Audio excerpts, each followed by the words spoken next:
We are first introduced to Eric as a general soldier in the Silver Guardians, which is a military-type organization ran by the father of the Time Force Red Ranger, Wes. They were founded in order to protect the Silver Hills, the city in which the Time Force Rangers protect throughout their season.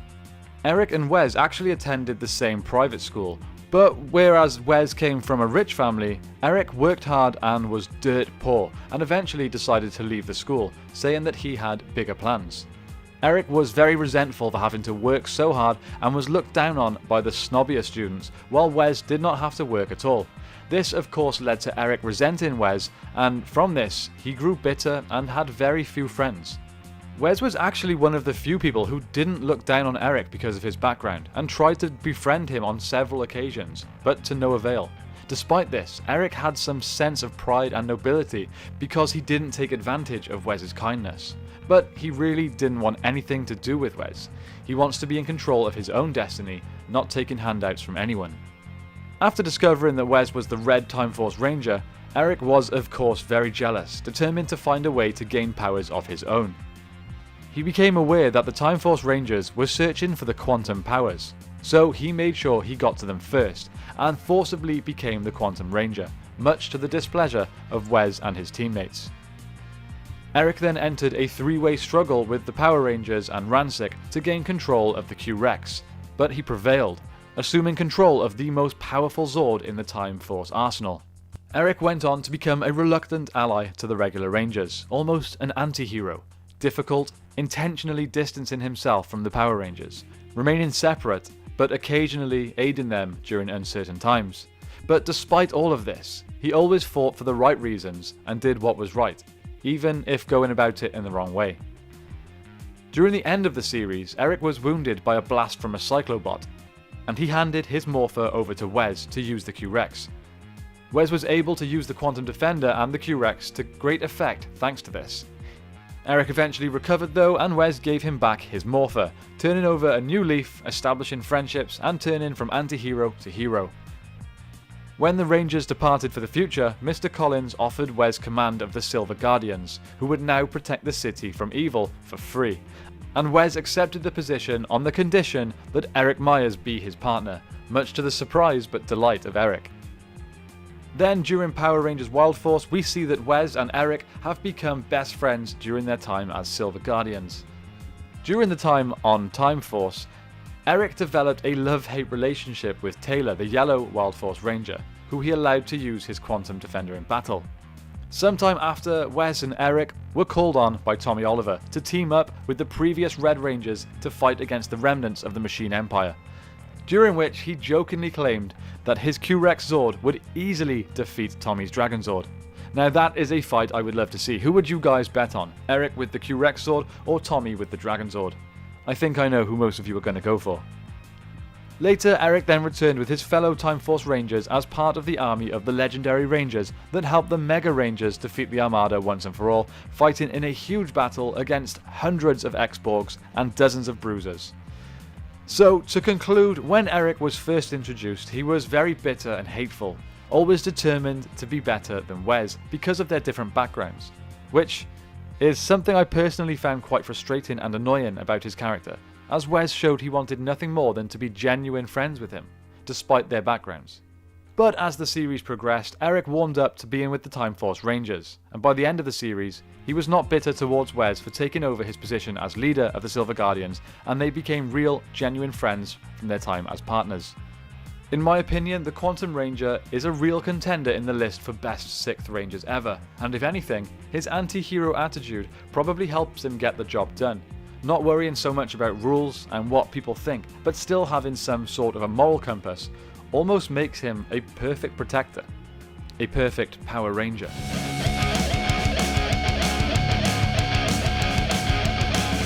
So 3,000 years before Power Rangers Wild Force, the land of Animaria waged a war with an evil who rose from the earth called Orgs. 6 ancient warriors defended the land from these creatures. 5 of them used the powers of the Crystal Sabers, while the 6th, Merrick, was assigned to protect Princess Shayla, who he had feelings for. To keep some of Animaria's culture safe, it was lifted into the sky by the ancient warriors. On this floating island, a slumbering Shayla and 5 power animals were kept safe. The warriors defeated most of the Orgs, but they could not defeat Master Org, who destroyed Anubis, which was essentially like a god-like Megazord. So with little hope left, Merrick set out to find a legendary wolf mask which was said to give great powers. He found the mask at Nazor's temple along with 3 animal crystals. He put the mask on and summoned the wolf, alligator and hammerhead shark wildzords to form the Predazord, which was able to destroy Master Org. But the victory over the Orgs came with a price. Merrick was unable to remove the mask, which began to corrupt him, causing him to fall under its evil influence. Now as the evil Zenaku, Merrick was out of control, even attacking the ancient warriors. The warriors had no choice but to take Zenaku down, and imprison him in a tomb, though he begged them to destroy him instead. Quite a dark origin story. Then in present day, the new Master Org wages a new war against the successors of the ancient warriors, the Wild Force Rangers. He decided to have Zenaku freed in hopes of using him against the Rangers. Zenaku awakened and swore to get vengeance against the Rangers for their predecessors having him confined. As Zenaku, his memory was hazy, with only a vague recollection of being imprisoned by the ancient warriors, none of being human or having been cursed by a mask. He would only regain his human guise once a month on the night of a new moon, but he would immediately return to his savage, amnesia-ridden form by daybreak. Zenaku's overwhelming power and fierce dark wildzords defeated the Ranger in each and every battle. He even managed to steal the elephant, giraffe, black bear and polar bear zords from them. With each battle, the Rangers discovered more clues about Zenaku's secret, and Zenaku started recalling bits and pieces of his memory, particularly when he was around Princess Shayla. To prevent him from remembering the past, Nazor implanted a bug into Zenaku's head which would further cloud his memory, and strengthen his resolve in destroying the Rangers. By this time, the Rangers had already figured out Zenaku's true identity, and sought a way to restore it. The spirit of Anubis appeared to Zenaku twice, to try and make him remember his past. Anubis even created an eclipse to cut off Zenaku's power source, and allow the Rangers to reach through to Merrick for a brief period. Neither plan worked, and Zenaku returned, still seeking vengeance. Finally, Princess Shayla determined that the power of the curse lay deep within the Dark Wildzords. To break the spell over Merrick, the Predazord needed to be defeated in battle. To accomplish this, the Rangers were assisted by new Wildzords, the Rhino and Armadillo. With these new power animals, they formed the Wild Force Megazord Striker Mode, which was able to bring down the Predazord, scattering its animal crystals. Amidst the chaos lay Merrick, restored back to normal, with a broken wolf mask nearby. The Rangers asked Merrick to join them, but Merrick refused. He was not ready to forgive himself for his actions as Zenaku, and did not feel worthy to join the team. Merrick would later go on to risk his life by taking on Master Org and Quadra Org to get back the animal crystals he had stolen as Zenaku. He was getting beaten badly until his old Wildzords finally answered his calls and came back to him. They gave him the Lunar Caller, giving him the ability to morph into the Lunar Wolf Ranger.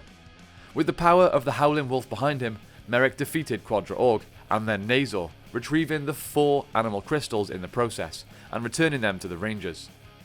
Merrick remained a recluse, helping the Rangers when necessary, but unwilling to get too close to them, or to pursue the romantic feelings he had for Princess Shayla. Instead of living on the Animarium, which he stayed away from out of self-exile and guilt, Merrick worked at Willie's Roadhouse, where he did chores in exchange for room and board.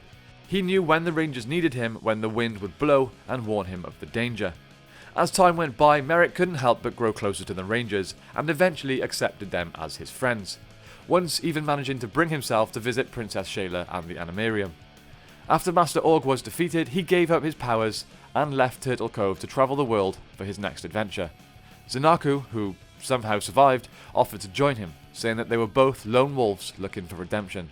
Merrick accepted the offer, and the two set off together. Then, apart from being present in the legendary Ranger battle, Merrick is not seen or heard from again. Let's hope he, along with Zenaku, reappear in future episodes of Power Rangers.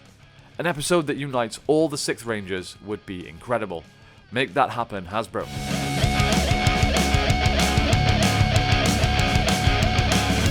So Cam is the sarcastic but super intelligent son of Sensei Kanoi Watanabe, the head of the Wind Ninja Academy and the nephew of Lothar, the series villain.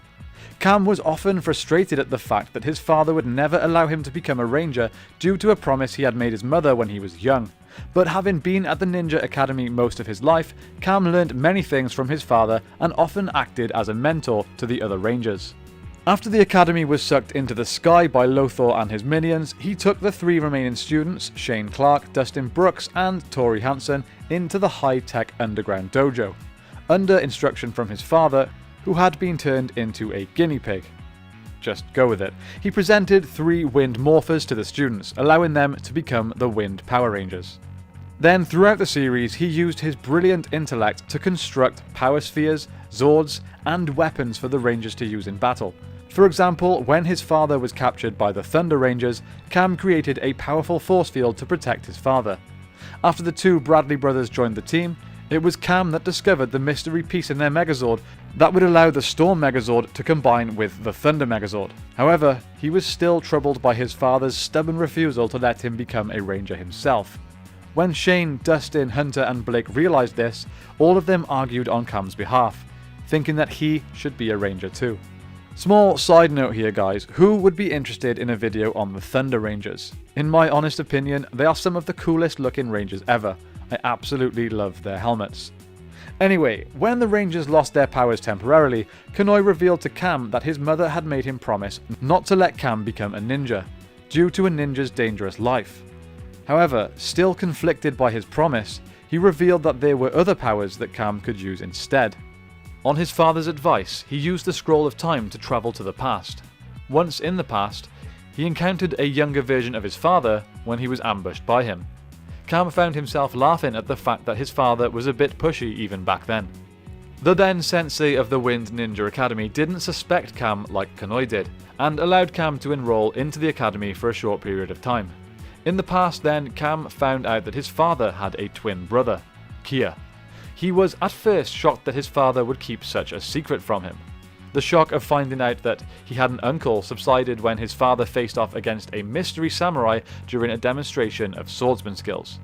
Kanoi was beaten easily, and the sensei of the Wind Ninja Academy revealed that the new coming samurai was Miko, Cam's mother. Miko, after defeating Cam's father, became the first female student to enroll at the Wind Ninja Academy. Cam would quickly become friends with his mother, though he didn't reveal their connection. He realized that his mother possessed a green amulet with special powers. However, his uncle Kia, who was power-hungry, tried to steal it and framed Cam as the thief by wearing similar clothes to Cam's. Before his judgment could be carried out, Kanoi arrived and claimed that Cam was innocent. He held Kia before the sensei and revealed that he had been practicing the dark ninja arts. Kia used his knowledge of the dark ninja arts in his attempt to escape, but the amulet landed in Cam's hands.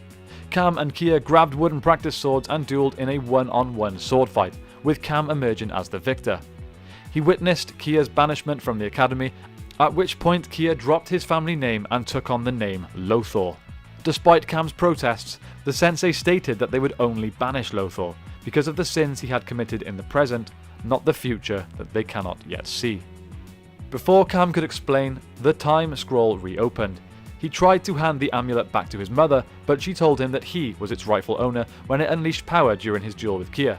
Cam brought the amulet back to the present and used it to morph into the Green Samurai Ranger. As the Samurai Ranger, he helped the others fight Lothar's evil, still shocked by the discovery that Lothar was in fact his uncle. He created a holographic virtual duplicate of himself called CyberCam to take over the day-to-day running of the dojo and maintenance of the equipment while he was out being a Power Ranger. CyberCam was given sort of a cool urban persona, wearing skull caps, speaking in slang, and being highly skilled and knowledgeable in extreme sports. Towards the end of the season then, when Lothar was finally defeated, Cam once again became an advisor at the Wind Ninja Academy, helping the other Rangers in their instructor duties, and keeping a special watch over Mara and Capri, Lothar's nieces who had since turned good. Cam would later briefly regain his samurai powers when he teamed up with his fellow Ninja Rangers as well as the Dino Thunder Rangers to battle the combined forces of Lothar and Metagog, in which he teamed up with Trent Fernandez Mercer. Cam then lost his powers at the end of this team-up, this time permanently.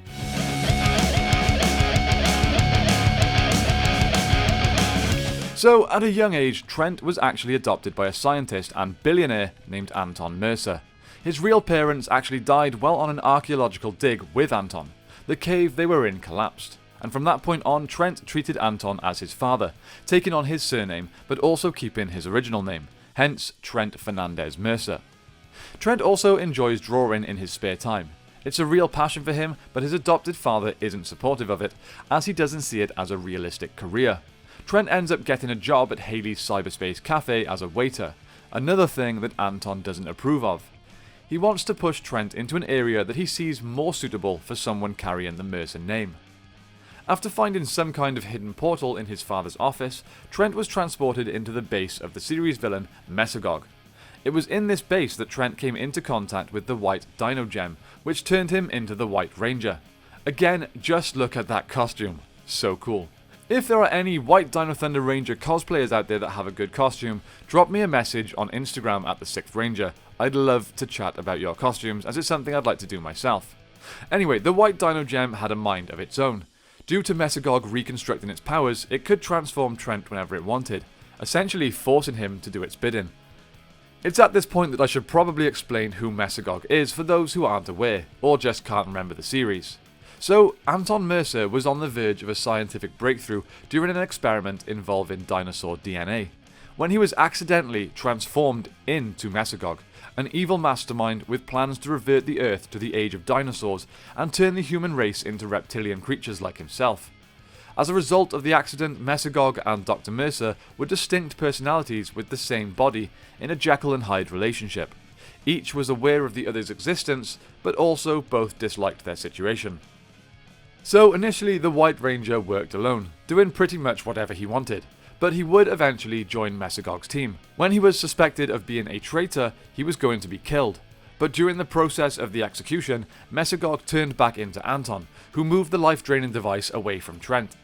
After the energy bounced around the room a little, it ended up hitting the Morpher, which caused an explosion, destroying the evil within the Dino Gem, yet leaving the White Ranger powers intact.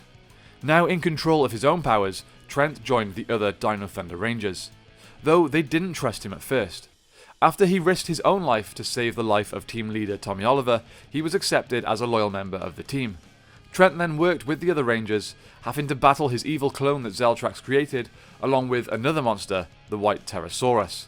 The clone was later destroyed in an epic showdown between himself and the White Ranger. Trent kept his father's secret for a while, even from the other Dino Rangers, which eventually led to them mistrusting him again when they found out. Though he did gain their trust back again after telling them why he kept it from them. He also saved Connor from a monster, further proving where his loyalties lie. Trent eventually began to spy on Mesogog, only to learn that he had split himself from Dr. Mercer. With this new revelation, the Rangers sped up their plans to destroy Mesogog's lab. Trent had made a deal with Mesogog. He gave him the Dino Gems, then Mesogog would release his father. He told the other Rangers that if he gave him the gems, he could open up an invisiportal for them so that they could destroy his lab. The plan worked out exactly as planned, and Trent saved his father. He had later lost his powers as the White Ranger due to the final battle with Mesogog. Following this final battle, Trent is revealed to be going to art school in the fall, and his father is perfectly accepting of it. And that's it for the story in the Dino Thunder season, but in the Dino Thunder SPD team-up episode called Wormhole, set before the end of Dino Thunder, Trent and the other Dino Rangers team up with the SPD Rangers to battle the united forces of Zeltrax and Emperor Grum. He teamed up with the Omega Ranger and joins his team when forming the Z-Rex Blaster to help SPD Rangers and the K9 Cannon on a final blast against the army. Following their victory, Trent had his memory of the battle erased by the SPD Rangers in order to not interfere with the timeline. Then finally, in the episode Dimensions in Danger from Power Rangers Super Ninja Steel, Trent is seen being captured along with Rocky DeSantos, Catherine Hillard, TJ Johnson, Antonio Garcia and Gia Moran by Lord Draven in order to create the army of Robo Rangers. He is freed by Tommy, Coda, Wesley Collins and Gemma, and all Rangers manage to escape the fortress alive. Trent, the Legendary Rangers and the Ninja Steel Rangers join forces to take down the Ranger Clothes and finish off Lord Draven for good. After the battle, Trent returns back to his dimension with the rest of the Rangers.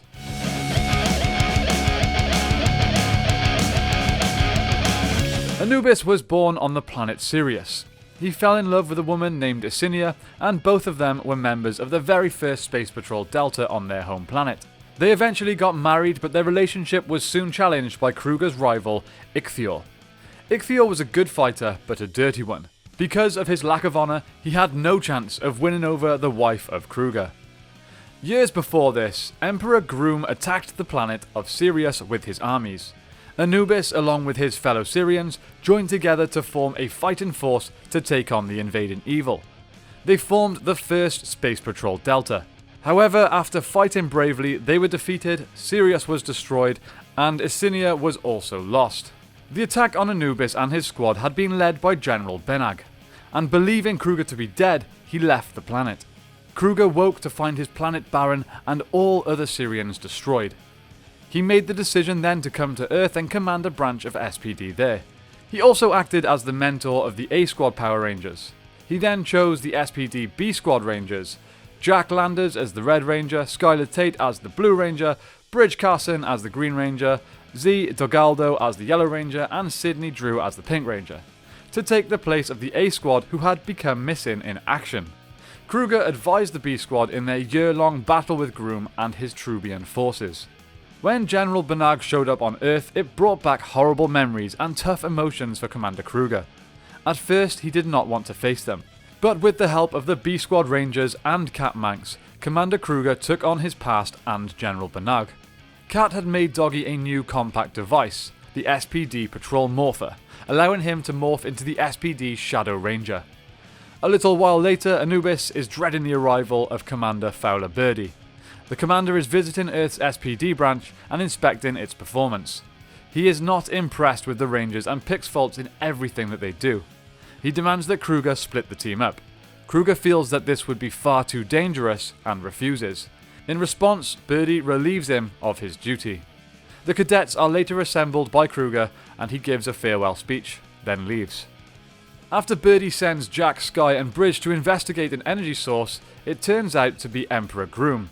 The villain defeats the three Rangers and tells them that he's now ready to face Commander Kruger. Supreme Commander Birdie then comes to the conclusion that if you want something done right, you have to do it yourself, so he goes out alone to face Groom. But Birdie is soon defeated, and the Emperor is not happy with not facing Kruger. Jack later finds Anubis and tells him about Groom's message, saying that he's waiting for him. Kruger returns to the command center and finds Cat monitoring Supreme Commander Birdie's battle, with Doggy then thinking that Birdie is a fool and later reluctantly following Cat as she says she has something for him. Kruger then goes to rescue Birdie and soon the Shadow Ranger and Groom battle. Doggy manages to defeat the Emperor with him saying that he has won this round before vanishing. Kruger then joins the rest of the Rangers and Supreme Commander Birdie decides to reinstate him, saying that he will no longer interfere and that Earth is counting on him. Soon after this, when enemy Broodwing uses the Dino Gems to bring back the Dino Rangers to the future where they meet the SPD Rangers, Kruger insists that the Dino Rangers remain in the Delta base to avoid problems with the timeline, because if anything happens to them, their future may no longer exist. Kruger then joins his team as the Shadow Ranger, but when Emperor Groom launches his biggest attack yet, Connor, Kira and Ethan have to assist the SPD Rangers. All 10 Rangers come together to celebrate their victory over the Emperor. The Dino Rangers want to stay and help out, but the SPD Rangers convince them that they will go on to lead exciting and significant lives of their own. After that, the Dino Rangers have their memories wiped in order to prevent them from knowing too much about their own futures and are sent back to their time. But after learning that Emperor Groom had travelled through a wormhole to conquer Earth 21 years earlier without any interference, Kruger sends Jack, Bridge and Z on a mission to follow Groom through the wormhole. Realising that the wormhole is closing, Doggy prepares to go after his 3 cadets and warn them, with Sky and Sid tagging along so they have a better chance of stopping Groom's forces. While in the past the 3 SPD Rangers along with the Dino Rangers fight against the combined armies of Zeltrax and Groom. Kruger and the rest of the team join in on the fight, with Doggy meeting Tommy Oliver for the first time and teaming up with him in order to defeat Zeltrax just before he retreats.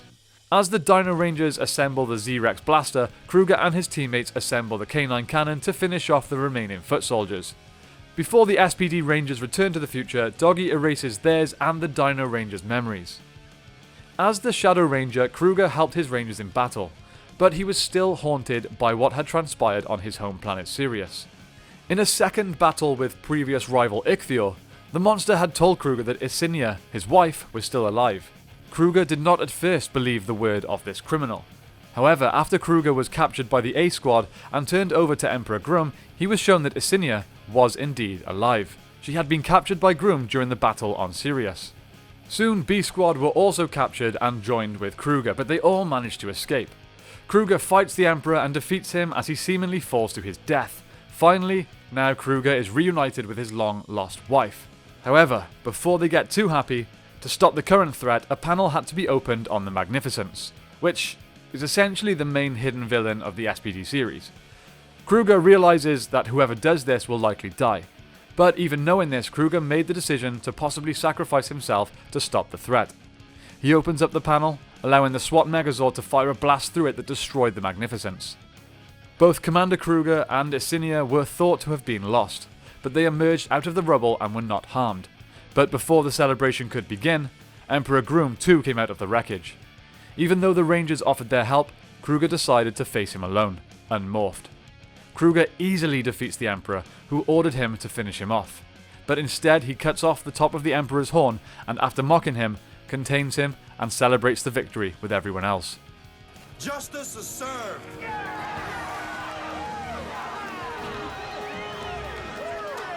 Well done, doggy!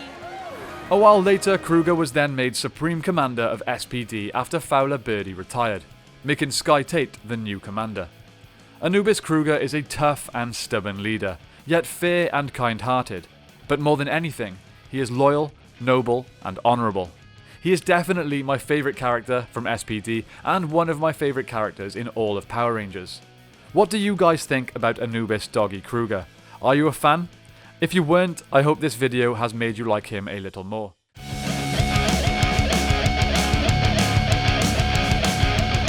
So we all know that Tommy Oliver began his Power Ranger life as the evil Green Ranger, eventually going on to join the Rangers in their battle against evil. However, the Green Ranger powers eventually faded and could no longer be used, leaving Tommy completely powerless to help. If you want to know the full story of Tommy as the Green Ranger, you can check out our full video on him.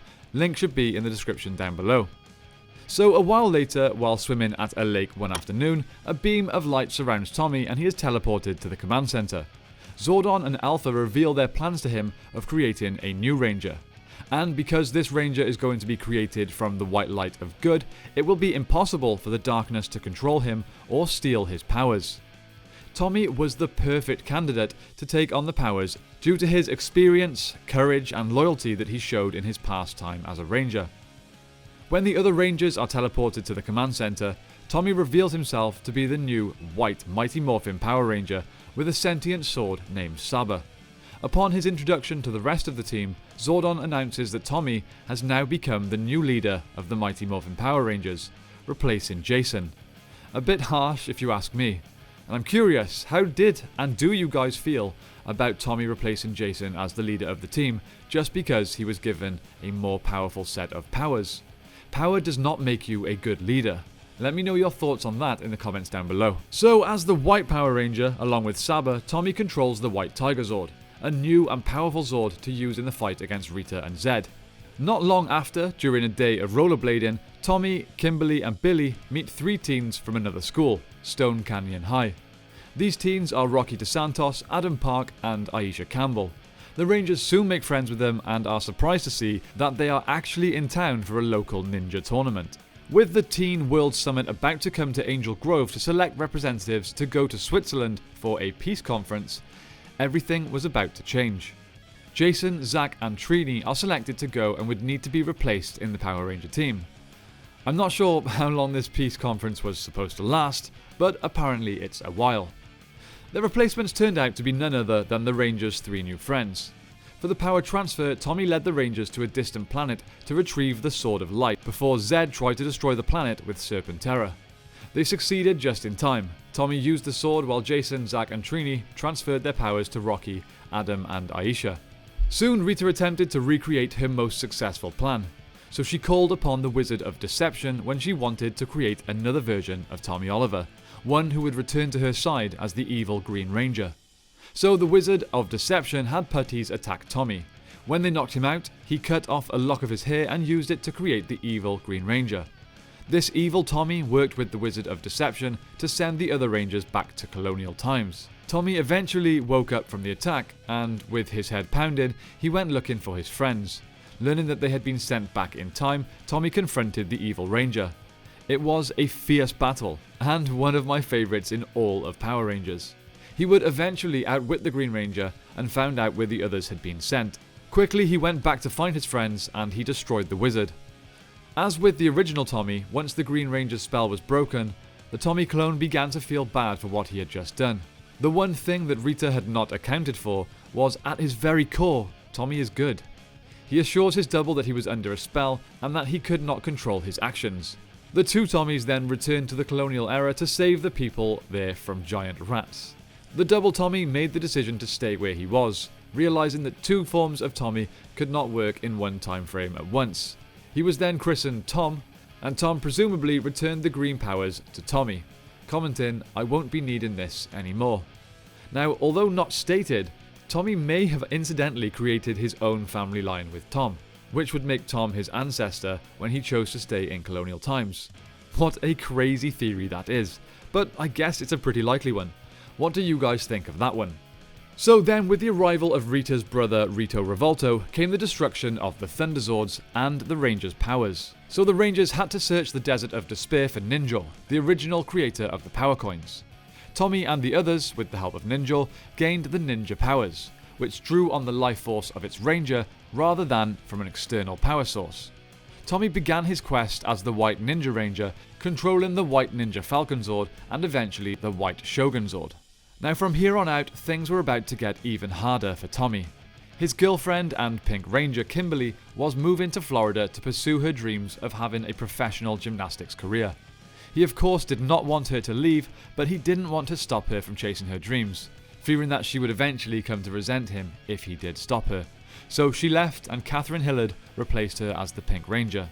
Tommy would go on to also have a relationship with Catherine, and if you take the Soul of the Dragon comic book as canon, he would eventually marry her and have a son with her. So, a happy ending indeed. But we're getting ahead of ourselves. When Rito and Rita's father, Master Vile, showed up on Earth, he turned all of the Rangers into little kids.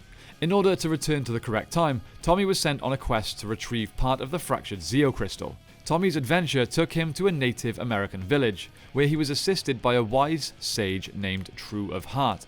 With a bird as his guide, Tommy made his way up the mountain where the crystal was.